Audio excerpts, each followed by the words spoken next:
एक बार चीन के एक हिस्से में एक बड़ा मठ था जहां लगभग 500 लोग रहते थे। वे सभी अपने गुरु के मार्ग पर चलते और अभ्यास कर रहे थे। एक दिन एक आदमी शिष्य बनने के लिए मठ में गया।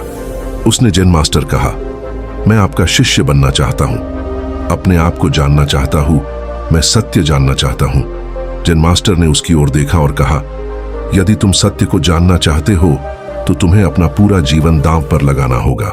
सत्य जानने में तुम्हारा पूरा जीवन लग सकता है और फिर भी इसकी कोई गारंटी नहीं है कि इसी जीवन में आपको सत्य का ज्ञान हो जाएगा। क्या आप इसके लिए तैयार हैं? शिष्य ने कहा, श्रीमान, मैं यहाँ वापस लौटने के लिए नहीं आया हूँ, मैं इसके लिए तैयार हूँ। गुरु ने कहा, अगर ऐसा है तो एक काम करो, इसमें 500 साधु मठ हैं, आप उनके चावल कूटने का ध्यान रखें।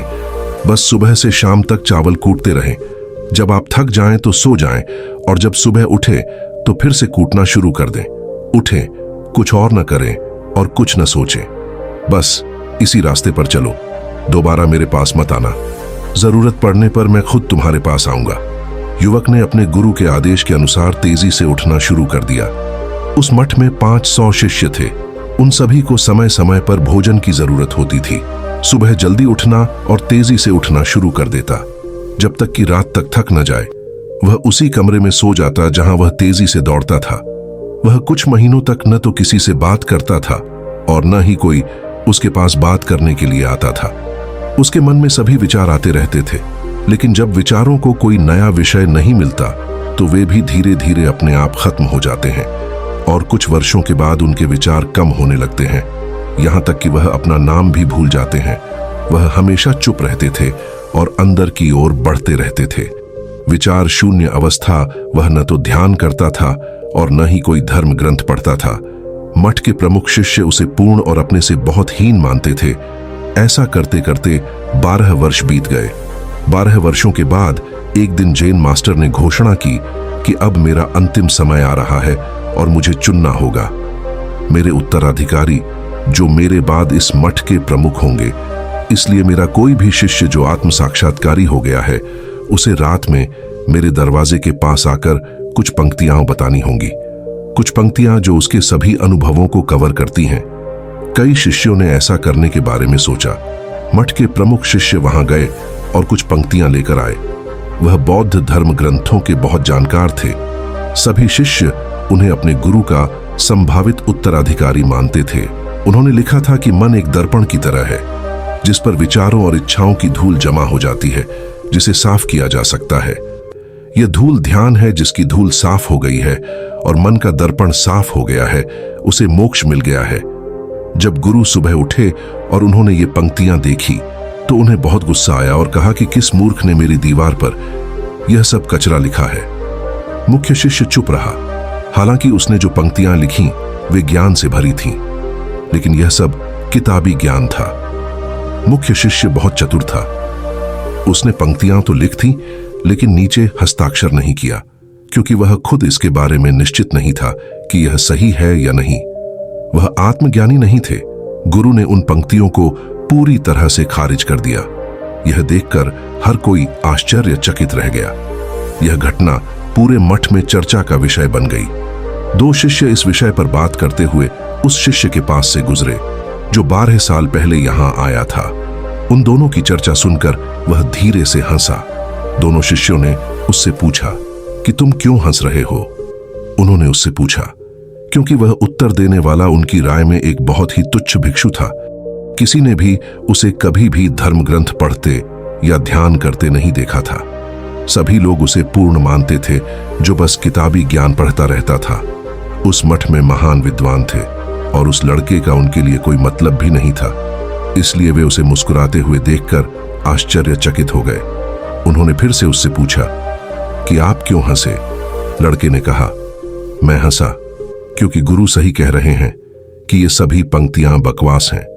इन पंक्तियों का कोई मूल्य नहीं है। वे शिष्य हैरान हो गए। उन्होंने उनसे पूछा कि क्या आप कुछ पंक्तियां लिख सकते हैं जो इससे बेहतर हों?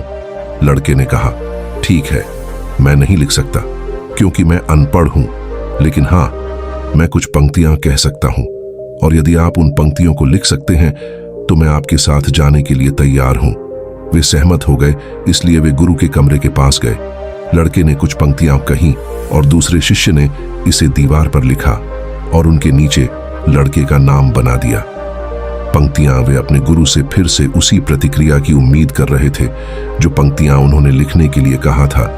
वे अद्भुत थीं और वे पंक्तियां थीं, मन केवल एक भ्रम है, न तो मन है और न ही मन का कोई दर्पण है, और जब मन ही नहीं रहेगा तो धूल कहां रहेगी। जो यह जानता है उसने सत्य को जान लिया है। जब गुरु ने ये पंक्तियां देखी तो वह आधी रात को उठ गया और युवा लड़के के पास आया। जब वह सो रहा था उसने उसे जगाया और कहा, यह लो मेरी छड़ी, ले लो और मेरा बागा ले लो। आज से तुम मेरे उत्तराधिकारी हो, लेकिन अभी इस मठ को छोड़ दो और यहां से कुछ दूर चले जाओ। मैं जानता हूं कि इस मठ में बहुत सारे विद्वान हैं जो खुद को तुमसे श्रेष्ठ मानते हैं। वे तुम्हें मार डालेंगे क्योंकि वे इस बात को बर्दाश्त नहीं कर सकते कि सरल प्रत्युत्तरकर्ता प्रबुद्ध हो गया है, जबकि वे नहीं हो सकते थे। तुम्हें वह सब कुछ मिल गया है जो मेरे पास है, और तुम्हें वह सब मिल गया है जब तुम तेजी से उठ रहे हो, और मैं जानता हूं कि तुम जहां भी जाओगे लोग तुम्हारे पास आना शुरू कर देंगे, क्योंकि जब एक फूल खिलता है तो उसकी खुशबू हर जगह फैलने लगती है। लड़के ने अपने गुरु के पैर छुए और रात में वहां से चला गया।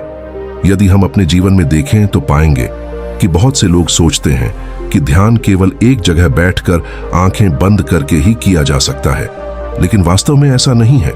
जैसे कि ध्यान का अभ्यास चलते समय भी किया जा सकता है, ध्यान का अभ्यास कोई काम करते हुए भी किया जा सकता है। ध्यान का वास्तविक अर्थ यह है कि आप जो कुछ भी कर रहे हैं उसमें आप इतने तल्लीन हैं कि आपको अपने शरीर के बारे में भी पता नहीं है।